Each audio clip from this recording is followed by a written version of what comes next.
محترم حضرات، امام غزالی رضی اللہ تعالیٰ عنہ نقل فرماتے ہیں ایک شخص نے حضرت حسن بصری رضی اللہ تعالیٰ عنہ سے پوچھا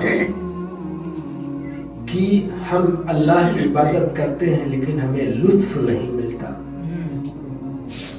ہم اللہ کی عبادت کرتے ہیں لیکن ہمیں لطف نہیں ملتا.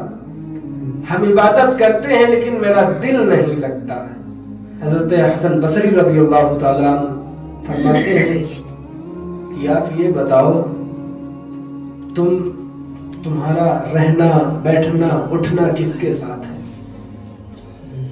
تو شخص نے کہا کہ میرا اٹھنا بیٹھنا ایسے لوگوں کے ساتھ ہے جن کا تعلق دین سے نہیں ہے، جن کا تعلق دین اسلام سے نہیں ہے. کہا یہی وجہ ہے کہ جو تمہارا دل جو عبادت کرتے ہو تو عبادت کرنے میں تمہیں لطف نہیں ملتا ہے. آپ آج سے تم کسی غیر نمازی کے پاس، کسی غیر مذہب والے کے پاس مت بیٹھنا، اور تم کسی ایسے غیر انسان کے پاس نہ بیٹھنا جو نماز نہ پڑھتا ہو. اور جب اچھے لوگوں کے ساتھ بیٹھنا شروع کر دو گے، نیک لوگوں کے ساتھ، تو یقین ہے تمہیں عبادت کرنے میں لذت ملے گی. تو نیک لوگوں کے پاس بیٹھنے سے ہمیں ایسا علم حاصل ہوتا ہے، اور جو متقی پرہیزگار انسان ہیں ان کے ساتھ بیٹھنے سے، اور ان کے ساتھ جب ہم بیٹھیں گے تو فالتو باتیں نہیں ہوں گی، ادھر ادھر کی دنیاوی باتیں نہیں ہوں گی، نماز کی بات ہوگی. اس میں نماز کی بات ہوگی کہ آپ یہ بتائیں کہ نماز پڑھنے میں کتنا اچھا لگتا ہے، وقت کتنا جلدی چلا جاتا ہے کہ پتہ بھی نہیں چلتا. 2 رکعت نماز پڑھنے کے لیے کھڑے ہوتے ہیں، ہمیں پتہ بھی نہیں چلتا ہے کہ ہم نماز کب 2 رکعت ہم پڑھ چکے.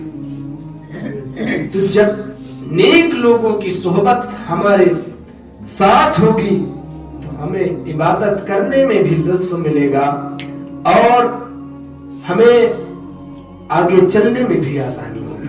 سبحان اللہ سبحان اللہ. محترم حضرات، ایک بزرگ ہے جسے لوگ کہتے ہیں کہ جو اللہ کی حمد و ثنا نہیں کرتا، جو اللہ کے ذکر سے غافل ہو جاتا ہے، جو اللہ کے ذکر و اذکار سے دور رہتا ہے، جیسے پرندہ اگر وہ اپنے آپ کو بہت بڑا سمجھنے لگے اور شکاری اپنا جال پھیلا دے تو پرندہ ایک سیدھے راستہ پکڑ کر جائے گا، اور آنکھ بند کر کر تو شکاری ایسی سیٹی مارے گا کہ وہ پرندہ فوراً ڈگمگا جائے گا، اس سے دماغ اس کا کام نہیں کرے گا اور فوراً اسی جال میں جا کر پھنس جائے گا.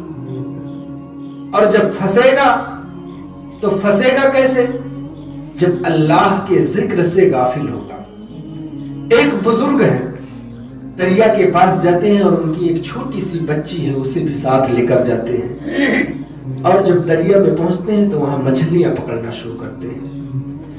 مچھلی پکڑتے ہیں، مچھلی پکڑ رہے ہیں اور پکڑ کے اپنی اس چھوٹی بیٹی کو دے رہے ہیں. ایک مچھلی پکڑ رہے ہیں، اپنی چھوٹی بچی کو دے رہے ہیں، اور چھوٹی بچی بھی اپنے والد محترم سے وہ مچھلیاں لیتی ہے اور لے کر اسے پھر دریا میں ڈال دیتی ہے.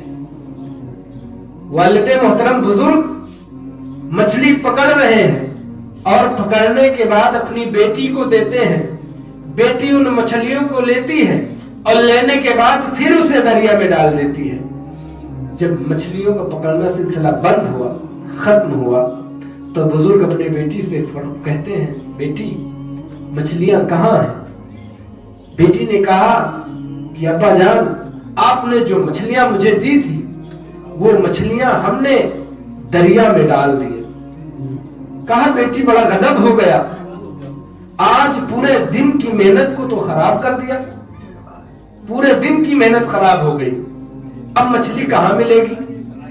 بیٹی ہے عرض کرتی ہے، اے ابا جان، آپ نے ہی بتایا تھا کہ جو اللہ رب العزت کے ذکر سے غافل ہو جائے گا، جو اللہ رب العزت کے حکم سے الگ ہو جائے گا، وہی شکاری، وہی مچھلی، وہی شکاری کے ہاتھ میں آ جائے گا۔ اسی لیے میں نے، اے ابا جان، اے میرے ابا جان، اسی لیے میں نے اس مچھلی کو چھوڑ دیا، کہیں ایسا نہ ہو کہ بے ذکر کرنے والی مچھلی کو ہم کھائیں اور کھانے کے بعد وہ ہماری صحت میں لگے اور اس کی وجہ سے ایسا ہمیں نہ ہو جائے کہ ہم بھی اللہ کے ذکر سے غافل ہو جائیں۔ سبحان اللہ، سبحان اللہ۔ چھوٹی سی بچی ہے اس ذکر والی، اسے کھانے سے جو غلط چیزیں جو ہوتی ہیں انہیں کھانے سے نقصان ہوتا ہے، جو بے ذکر ہوتی ہیں انہیں اگر ہم کھائیں گے تو ہم ذکر و اذکار سے غافل رہیں گے۔ تو ہمیں چاہیے کہ جیسے لوگ حلال کہتے ہیں کہ حلال کمائی ہونا چاہیے، اگر حلال کمائی نہیں ہوتی ہے تو وہ کسی نہ کسی دن نقصان کرتی ہے۔ تو ہم کمائیں لیکن حلال روزی کمائیں۔ اللہ رب العزت سے یہی دعا کریں کہ اے رب العزت مجھے حلال عطا فرما، حلال روزی عطا فرما، جو بھی عطا فرما، چاہے تھوڑا عطا فرما یا زیادہ عطا فرما، لیکن مجھے اے رب العالمین اپنے محبوب کے صدقے میں مجھے حلال رزق عطا فرما۔ اور جب حلال رزق ہوگا تو ہم بھی بہتر ہوں گے اور ہمارے بچے بھی بہتر ہوں گے۔ یقین ہے اللہ رب العزت کی بارگاہ میں دعا ہے کہ ہم سب کو حق پر عمل کرنے کی توفیق و رفیق عطا فرمائے، اور ہم سے بولنے میں جو خطائیں لفظشیں ہو گئی ہیں اللہ رب العزت ہمیں معاف فرمائے۔ استغفر اللہ ربی من کل ذنب واتوب الیہ۔ السلام علیکم۔